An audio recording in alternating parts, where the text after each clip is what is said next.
तर हॅलो मित्रांनो, आपण आलेलो आहोत डिमांडला. डिमांडमध्ये थोडंफार सामान भरावं म्हणलं, किराणामध्ये घ्यायचं होतं. पण म्हणलं चला डिमांडला ऑफर असते, डिमांडमध्ये घेऊया. मग काय आलो तो पहिलं पडलो साखरेवरती. साखर घेतली 4 किलो. बाकीचं सामान म्हणलं सगळं एक एक एक एक सगळं भरशील. मग आमच्या मॅडमने चालू केलं. शेंगदाणा भरला 1 किलो, उडदाळ भरली.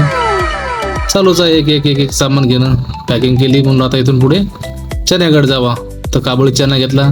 चणे तर घेतले, पण मग आता पुढं विचार केला काय घ्यावा. आमची लिस्ट तर घरीच विसरली. मग तेलाची कॅन घेतली एक, दुसरं काही सामान घेतलं, हळद वगैरे काही घेतलं आणि तिथून पुढे निघालो. मग निघता मग त्याला एक भांड्याची साबण घेतली, मग ती पण घेतली. मेन म्हणजे आम्हाला आलतो स्पेशल, आम्ही दरवाजा खालचा घेत होतो आम्हाला, म्हणून आम्ही डिमांडला आलतो. पण तिथून मग घेतल्याच्या नंतर पुढे निघालो. पुढे निघून मग थोडं फिरलो इकडे तिकडे. पण टाइम कसा जातो इथं काय समजत नाही डिमांडमध्ये आल्याच्या नंतर. आणि सामान भरपूर घेते माणूस, कुठलं इथलं सामान की घेतच राहते माणूस. बिल जास्त होतंय, तर आता काय करणार, थोडंफार ॲडजस्ट करावं लागतं. खूप फिरलो डिमांडमध्ये. हे घे, ते बघ, हे बघ, ते बघ, मुलांच्या वह्या वगैरे बघितल्या. सगळं बघून डिमांडला येण्याचा हाच फायदा आहे की एक एक 2-2 रुपये कमी असतात सामानावरती. आणि सामान म्हणजे फ्रेश असतं. तसे आपण बाहेर किराण्यावर पण घेऊ शकतो, पण कसं आहे त्याला एक तर सामानामध्ये घाण पण असते किराण्यावरती. आणि विशेष म्हणजे ते उंदरं वगैरे असतात, त्याच्यामुळे मला नाही आवडत. त्याच्यामुळे आपण डिमांडचं थोडंफार फ्रेश असतं सामान. तेवढं भेटले आम्हाला रणजितराव. काय चेक करत होते अगरबत्त्या. थोडंफार त्यांना पण बोललो केलं, मग काय घेताय काय नाही तर बोललो. मग मी पुढं निघालो. पुढं निघता मॅडम आमच्या पुढेच होत्या. वया बघितल्या मुलांसाठी. मुलांची शाळेला टायमिंग आहे, नंतर शाळा चालू झाल्यावरच वया सगळं जे मुलांचं असेल ते घेऊया.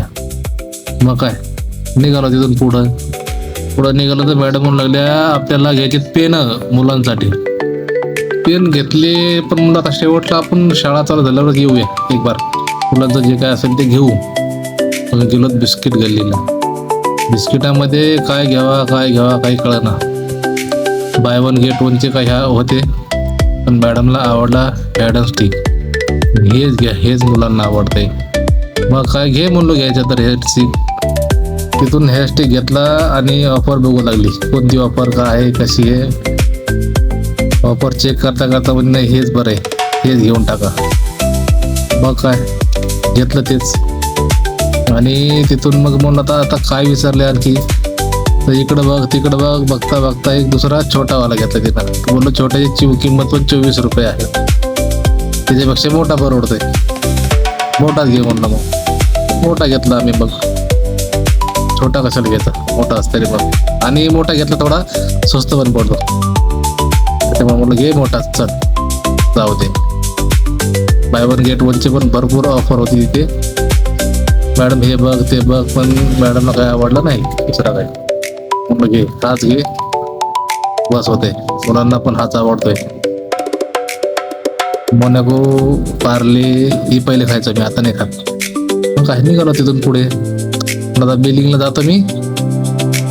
नंबर लावायचा होता बिलिंगमध्ये. भरपूर गर्दी होती, पण कसं आहे डिमांडमध्ये आता त्यांनी एक सुविधा काढली की ते कॅशमध्ये पेमेंट घेतल्यात आणि ऑनलाईनमध्ये पण पेमेंट घेतलं. म्हणजे असं डिवाइड केलेलं आहे त्यांनी ते काउंटरमध्ये. मग काय बिल वगैरे केलं आणि बाहेर एंट्री. लगेच बाहेर आल्याच्या नंतर पण खूप गरम वाटू लागलं. बापरे, एवढी गरमी होऊ लागली बाहेर आल्याच्या नंतर. वाटलं परत जावा डिमांडमध्ये. मित्रांनो, आमचा मिनी ब्लॉग तुम्हाला कसा वाटला कमेंट करून नक्की सांगू शकता तुम्ही. आणि लाईक फॉलो करायला विसरू नका. धन्यवाद.